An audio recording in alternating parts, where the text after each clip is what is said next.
gone. Isabel's room and the rest of the home searched by canines, including a cadaver dog, as cops execute a third warrant at the home and go on to search a landfill. Cops removing fabric and pillows from a red Acura parked in the driveway. We learned Isabel usually sleeps with her two brothers, but not that night. An FBI shrink in the home analyzing it. As cops question overnight work crews around the home, we narrow the timeline, placing Isabel at a Little League game the night before she disappears. Bombshell tonight for the first time. Mommy and Daddy break their silence as a key witness emerges. Primetime exclusive here. That witness, a neighbor whose bedroom just feet from Isabel's, reveals what she hears just moments before the child reported gone. As the girl's brothers questioned by police and Isabel's mom takes to Facebook begging for prayers tonight. Where is Isabel? We investigate the clues left behind.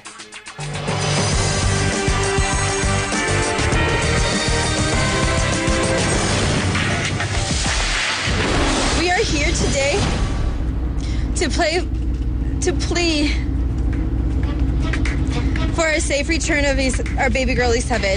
Just please, to the person or persons who have Isabel, tell us your demands.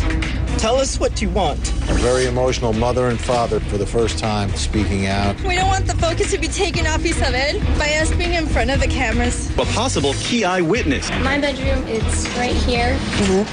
My bed is directly right next to the glass, and her bedroom window is right here, right across from me. I got woken up by my dogs. They were barking their heads off, and I noticed two male voices outside my bedroom window. Their dogs were going insane. Completely nuts. She thinks the men were speaking English, but she isn't sure. I think that she was comfortable enough with these people to go with them because I didn't hear her. We're looking for you, Isa. We love you, and we miss you so much. And we will never give up.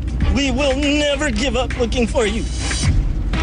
You just saw a video from ABC's GMA. Good evening. I'm Nancy Grace. I want to thank you for being with us. Bombshell tonight, Tucson. Mommy, Daddy tuck in their 6-year-old girl, settle into bed. Next morning, Daddy checks on Isabel, 8 a.m. She's gone.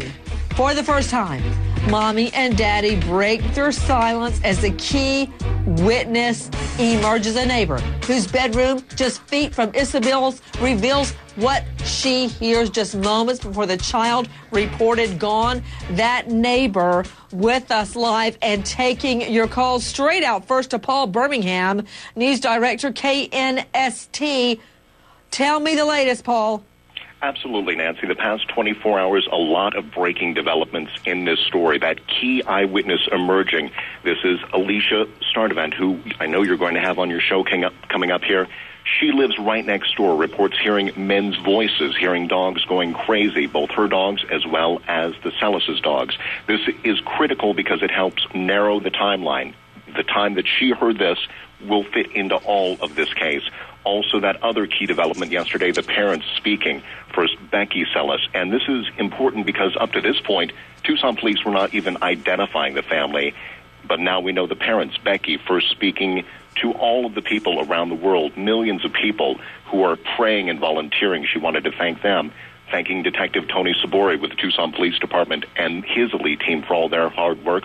Also saying that she does not want them to be the focus of what's going on, or rather have the focus and take the focus taken off. But don't they realize, Paul Birmingham, but the fact that they have waited so long to come forward has actually put the focus on them? That might have something to do with them coming out. Also, Sergio talking about the fact that they are cooperating to the full extent with the investigation. And he had really two messages. One was for the person or persons who have Isabel, tell us your demands, tell us what you want. And also to Isa herself, saying, we're looking for you, we love you and miss you so much, and we'll never give up looking for you. We are taking your calls. First, G. Gasaras, legal correspondent in session. Cops stated they had not been identifying the family up until they came out and spoke. Why not? Nancy, we don't know, and we don't know why they didn't come forward, but for what the mother said that they don't want the focus on. But here's what police are not saying. They will not disclose if anyone but the immediate family was in the home that night or at any time between 11 o'clock and 8 o'clock the next morning. Everyone taking your calls. A special guest joining us tonight in a primetime exclusive, Alicia Sturdivant, eyewitness and ear witness to a possible abduction of a 6-year-old child. She is a neighbor of the Celis family. Her bedroom just feet away from Isabel's bedroom. Ms. Sturdivant, thank you for being with us. Hi, thank you, Nancy. And Ms. Sturdivant, you coming forward and speaking, answering questions means so much to literally millions of people that are praying for Isabel's safe return. I know that you state you heard dogs barking and male voices that you believe to have been English speaking around 6:30 a.m. that morning. Could you show me behind you where you were and tell me what you heard? Yeah, sure. It's actually going to be right up this way. Isabel's window is right on the other side of this wall. It's about 40, 50 feet from the street. And my bedroom is directly across from hers. It's going to be right over this wall right here. It's Isabel's room. Got it. And that's the window at 8. Yeah. You know, Alicia Sturdivant, we have been told her window was the smaller one to the left of what you're showing us. This window would be very easy to climb into that window. It only looks to be 2 or 3 feet off the ground. Yeah, and it's a very big window. And it was wide open at 8 a.m. when I came out, when I discovered that she was missing, and I looked over the wall. It was wide open. Alicia, is it typically open, or do they use air condition? No, I've never seen it open, ever. So it was a little unusual. So I noticed that they don't have burglar bars. Do you know if they have an alarm in the house? Have you ever heard it set off accidentally? I've never heard an alarm. I don't believe that they have an alarm, but I'm not sure if they do. I understand that they have 3 dogs and that all of them live in the home. Is that true? Yes, that's true. So all 3 dogs inside. I also have been told that a screen had been removed from the window. Let's see the window again, Liz, please. Yeah. Did the window typically have a screen on it? Yes, it did. And that morning when I looked over the wall, I wasn't paying attention to where the screen was, but I know that the window itself was completely open. There was no screen. But I'm not sure where the screen was when I looked over the wall. Do you recall seeing it at all? I can't say for sure. I don't remember to be certain. When Alicia Sturdivant is joining us, everyone, and giving us a tour, her bedroom window just feet away from Isabel's, where many believe she was kidnapped, the window being either the entry or the exit for the assailant. Ms. Sturdivant, back to that window. When you saw it, do you recall whether the curtains had been pulled away or were they as they are right now? They were to the side. I could see into her bedroom when I looked over the wall. You could see directly into her bedroom? Yes, I could. What could you see in her bedroom? Well, I wasn't trying to be very nosy. I didn't want to pry into anyone's business, so I didn't really take a very hard look. I just remember seeing her bed. I think I saw a dresser. Nothing looked like it was, like there was a huge scene that went on there. It looked normal. When you woke up that morning, what woke you up, Alicia? My dog. She woke me up. She's very skeptical of people, and when she heard voices, she started barking, and that woke me up.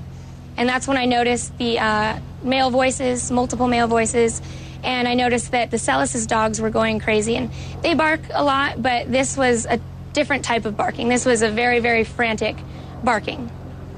Alicia, were the Celis dogs in their home barking or outside barking? They were outside. Oh, okay, so the dogs were not in the home. I thought they lived inside dogs. They're usually outside. Whenever I'm home, I always see them outside. Okay, so you heard the dogs, the Celis dogs barking outside. How do you know that it was 6:30 a.m.? Because it was really early and I wanted to know what time it was, so I checked my cell phone real quick to see what time it was. I think it was like 6:28. Oh. Wow, that's a good memory. So your dog woke you up barking. Was your dog in your bedroom barking? Yes, she was. Okay, so you assumed she wanted to go outside. You took her outside. What did you see? No, you did not take her outside.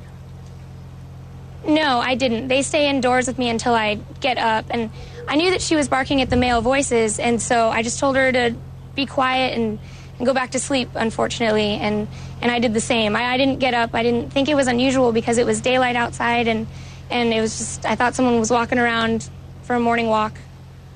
Okay, now that's interesting. Had you ever heard male voices outside? Because if I heard male voices right outside my window, I would be concerned because I wouldn't be used to hearing that.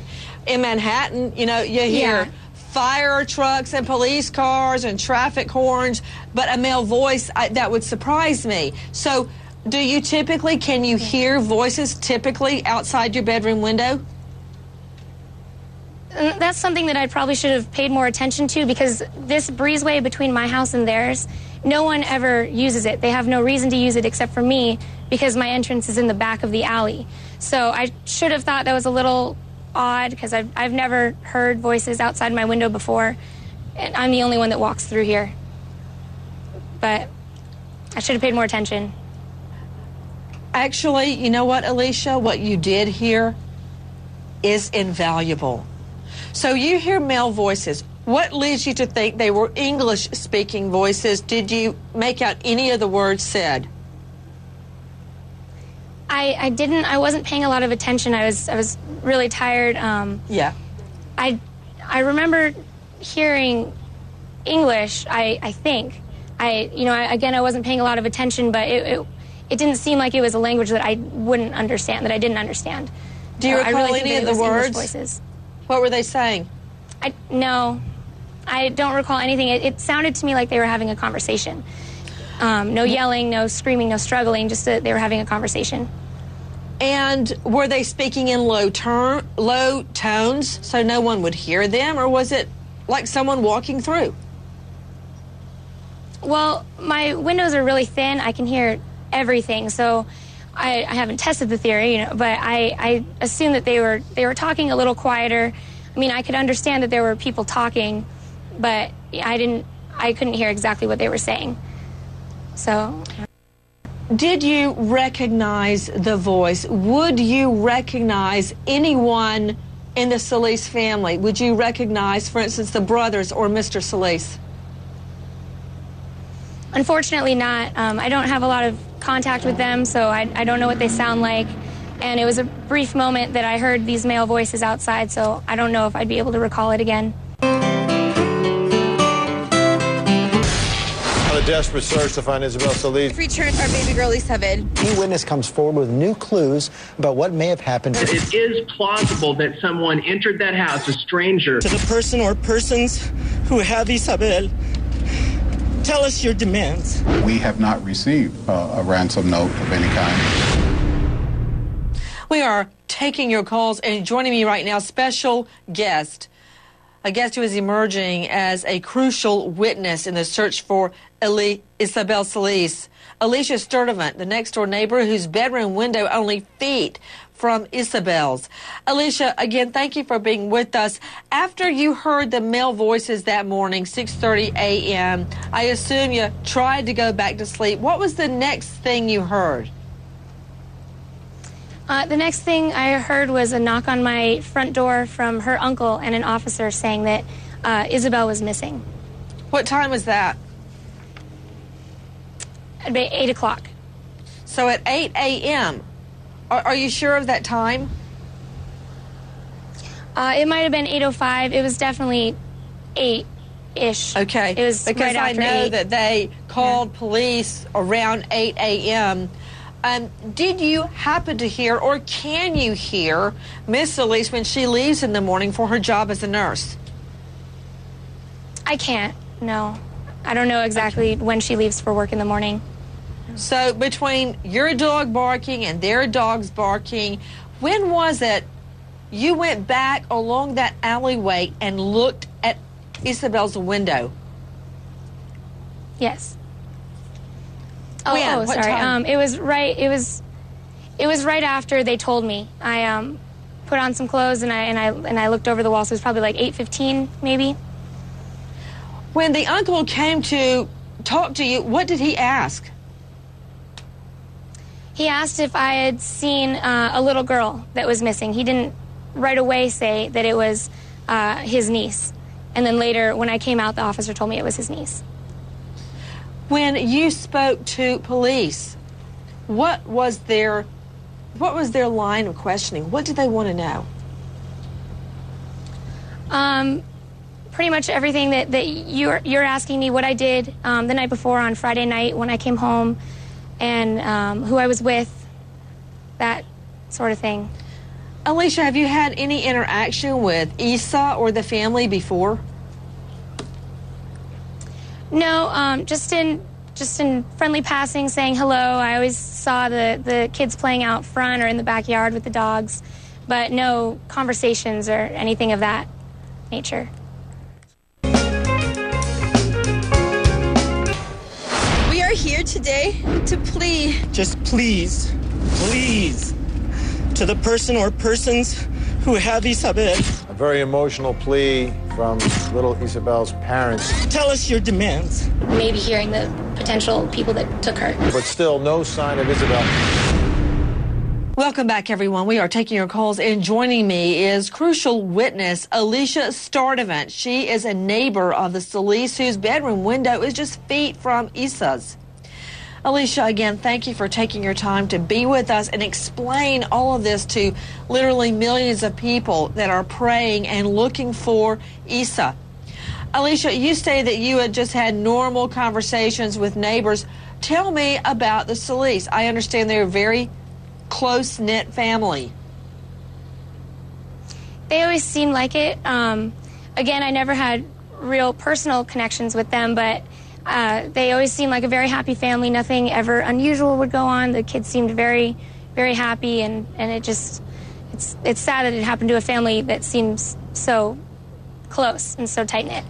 Have you observed them together in the neighborhood? Not around the neighborhood or anything. They mostly stayed in their house. Again, I just saw the kids outside playing. There was a little girl that she played with down the street from me. But that's about it. Did the two little brothers play with Isa outside? Yes. Where they would play, is that easily observed from the street? Yeah, it's right in front of the street. It's right in their garage, the driveway. Do they always have that red car parked in their driveway? Yeah, they do. Does it work, or is it just sitting there? It's just sitting there. Yeah, it's been sitting there, I'm pretty sure, since I moved in about 8 months ago. I was wondering because I know that police removed fabric and pillows from the vehicle, and I was wondering why. So how long have you lived next to the Celis family? About 8 months now. And have you observed Mr. and Ms. Celis as well? Do you ever see them? Not a lot, no. I have seen just a couple times them in their backyard, but not more than the children. What would they be doing in the backyard?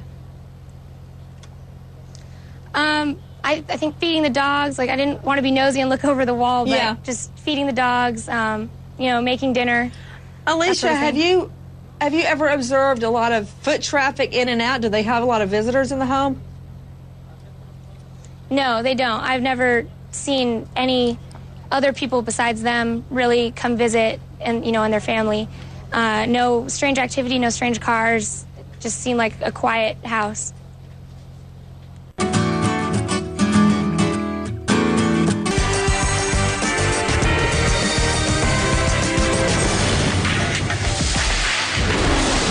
What happened to the 6-year-old little girl? 6 years old and abducted. We're looking for you, Isa. We love you, and we miss you so much. A desperate search to find missing Isabel Celis before it's too late. We're hearing these cases over and over again where these children just are disappearing miraculously from their bedrooms. Still saying suspicious disappearance, possible abduction. Did you hear their dogs barking as well? Yeah, their dogs were going insane, completely nuts. And finding Isabel.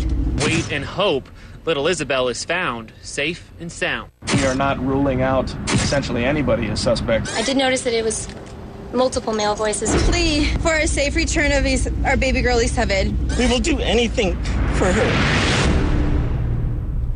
We are taking your calls live in Tucson. I'm going to go straight back out to Paul Birmingham, News Director, KNST. Also joining us, special guest Lieutenant Fabian Pacheco, the Executive Officer with Tucson PD. Paul Birmingham, was everyone surprised when the parents finally spoke out?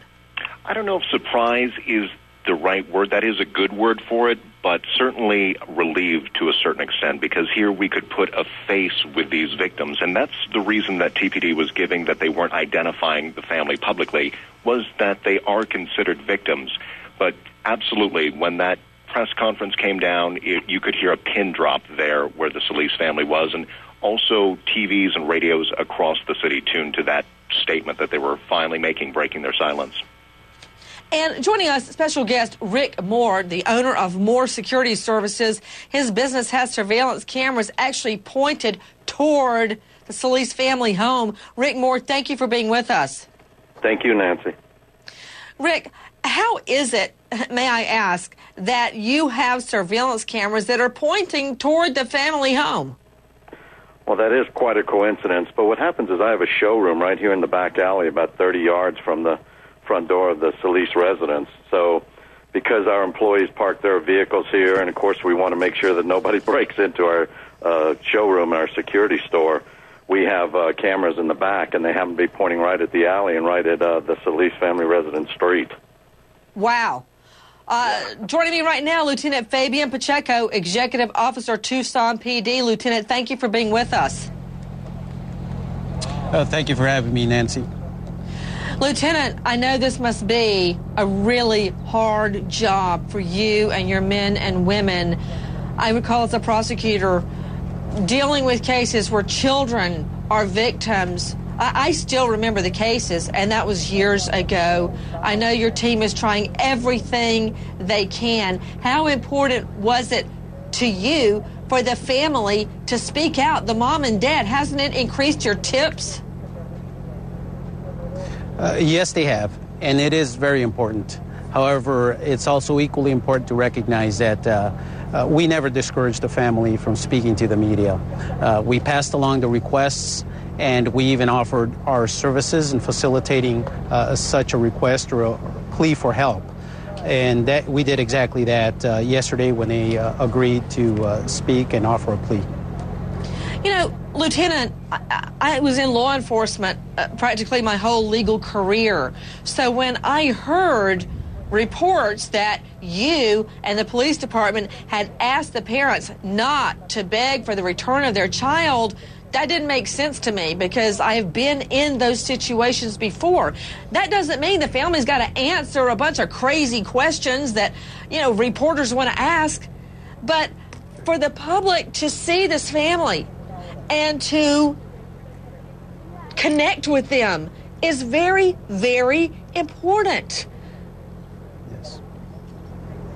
Yes, you're exactly right, Nancy. That's very important, and those requests were passed along to the family almost from the early stages of this investigation.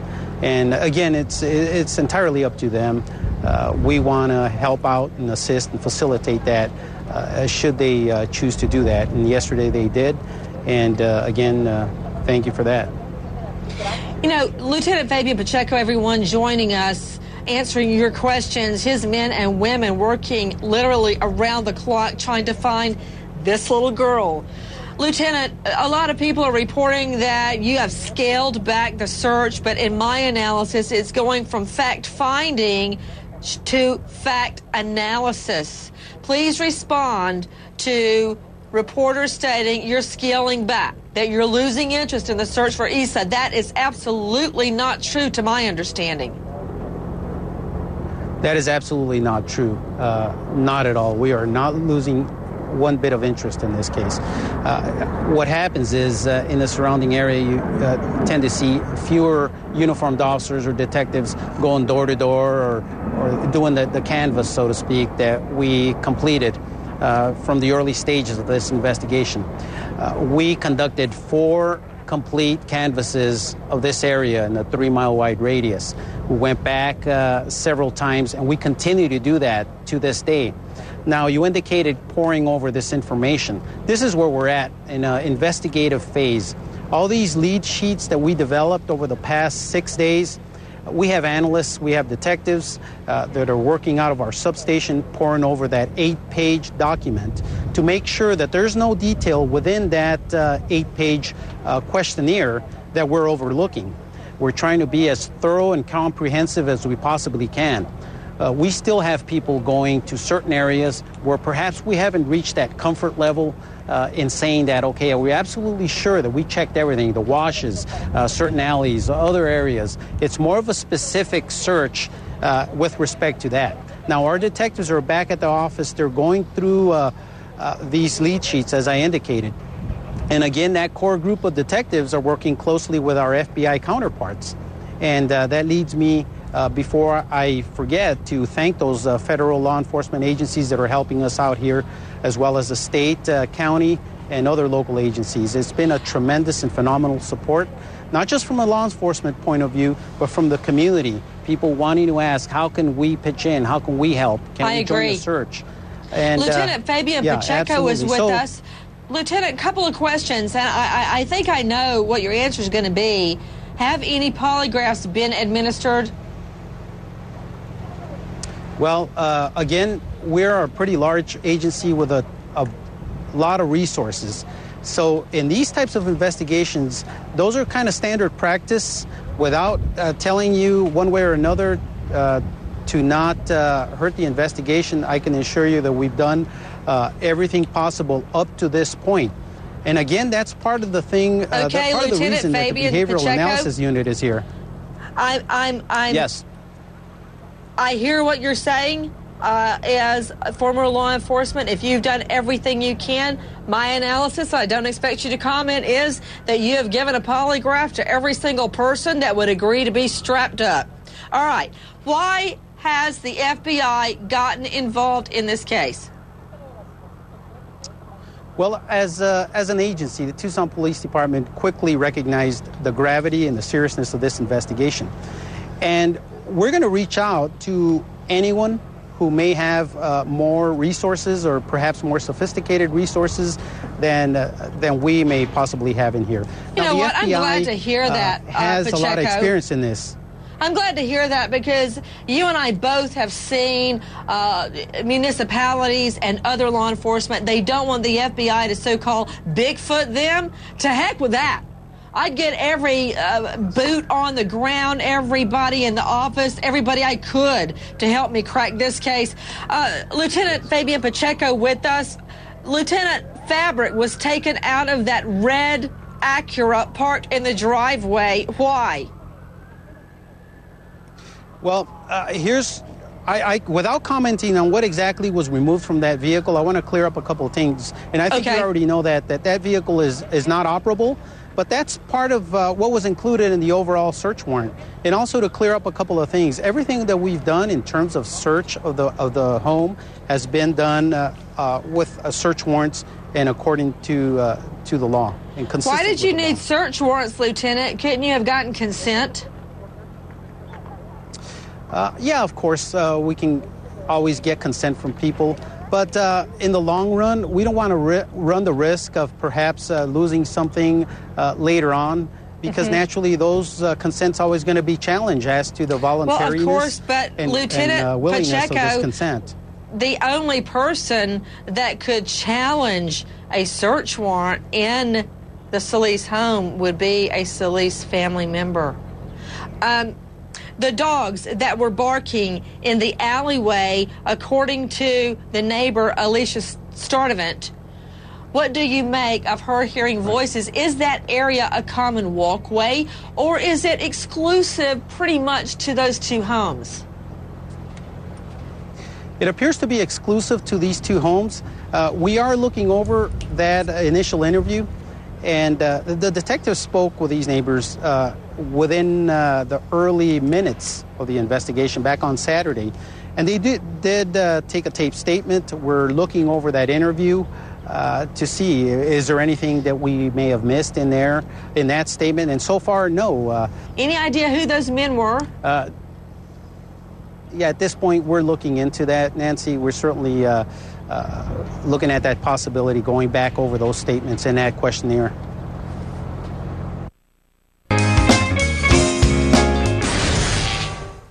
We're looking for you, Isa. I remember, like, my dog was barking. And what time were you woken up initially? 6:30. I remember hearing the male voices at that time. Plea for a safe return of our baby girl, Isabel. And in this efforts in finding Isabel. The mother did not see Isabel before she went to work. Very scary. It makes you think twice about, checking your kids every night. Odd that someone else would be right here, because I'm the only one that has any reason to walk through here. We are cooperating to the fullest extent with the investigation. We don't want the focus to be taken off Isabel by us being in front of the cameras. We will never give up looking for you.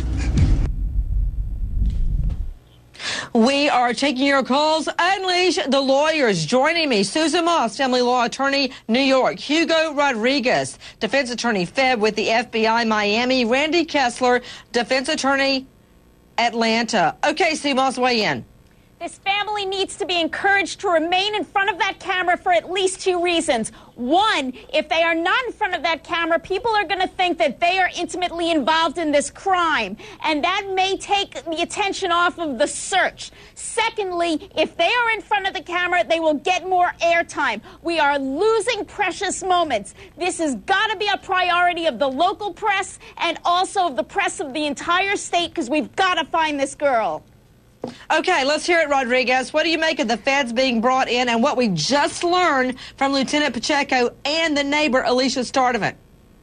As to Lieutenant Pacheco and police parlance, I'm going to assume that the parents have been polygraphed. There wouldn't be this continued interaction between law enforcement and the parents if they were targets of the investigation. That's the first thing. I find it unusual that from the inception, the FBI was brought in. Even though they've got great resources, one thing is providing a consultant or a profilist. The next thing is getting intensely involved in the search and getting into international actions. I think there may be a further nexus that we're not aware of that brought them in. What do you mean a nexus? You know, there's got to be something else. I mean, this family, as we've seen already, there's got to be something else. We talked about kidnappings in that area. The reason for that is that it's close to the Mexican border. We have these express kidnappings. We have these things that one family is getting revenge against another family, even though the family that's being... Okay, you know what? We see that here all the time. Stop. Put him up. Thank you. He's a Little League coach. She's a pediatric... Stop. She's a pediatric nurse. No. Stay with me. Stay with I'm not me. It's not like they're drug lords. I'm not suggesting that. I'm not suggesting that. What I'm seeing is that we've seen many times, especially when you brought up the word the kidnapping, in revenge against another family member, unrelated to them, to get their attention. This is not unusual in significant drug actions. You've really they may not have anything to do with it. You really missed your calling. I think you'd be better off writing novels, mystery novels about drug cartels. Okay, Counselor, weigh in with a little reality check. All right, well, I respect this police department. There's something there. They've been holding it close to the vest the whole time, not revealing which dog hit, not telling anything to the press. I mean, you're now finding stuff out that the police have presumably known for a few days. I think they're going to make an airtight case when they find who it is or when they make an arrest. Whoever is involved needs to lawyer up. And I think that, put up, Counselor. Counselor, do you have any reason for saying that they're going to announce the break-in in a few days? You're just, like, throwing that out there just because it sounds good. No, listen, Nancy, 3 days ago, we didn't know any of this stuff. I think they have a lot more, and you found out today. Look at the interviews you've done today. There's a lot of information. Right open window, the dog's barking. The family wasn't woken up by dogs in their own house barking. I mean, there's a lot of stuff the police have known for a few days. We're just finding out. There's a lot there you're right about that, Kessler. You're absolutely right about that. Okay, psychoanalyst, author of Deal Breakers, Bethany Marshall with me. Bethany, help us out and specifically address, in addition to your independent thoughts, why an FBI shrink was brought into the home. This FBI shrink is going to want to know, were these dogs barkers or biters? And did anyone present at a local ER? Were there toys for this little girl? Did this family treat this little girl as if she had a future? In other words, toys that would be developmentally ahead of her current age. Were there signs of neglect or abuse? For instance, was there adequate food in the refrigerator? You know, Bethany, I couldn't understand what you're talking about toys. What did you say about toys? Because if a family feels that a little girl is not going to be around, they're not going to supply the child with toys. If the family had a hand in this little girl's disappearance, they would most likely have thrown the toys away as soon as a little girl went missing. That's what we have seen in many cases. So the behavioral analyst is going to want to rule all of those vital clues out, as well as was there a relative living in the house or coming in and out of the house that took an unusual interest in this child. This family made a lot of assumptions in this presser, and I would want to be very interested in those behavioral clues. What do you mean?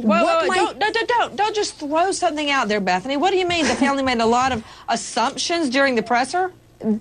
They assumed they were taking the attention off the little girl. They assumed that there was a financial motive, that this child was being held ransom for money. The father, Sergio, said, "We will never stop looking for you." Buried in that is the assumption that this little girl is going to be gone for a long, long time. Why those assumptions? Is it that English is a second language, so this is a peculiar way of talking? Is that in the consciousness of the parents, they may have already know what happened? Or is there a nexus, as your other guest talked about, another story that's going on that is yet to be told, such as a crazy relative who's a pedophile, a vendetta, somebody who had befriended the family because of the dad's status as a little league coach, and they had allowed this person access, and now they're feeling horribly guilty, and there's some sort of unconscious cover-up going on. And that was phenomenal.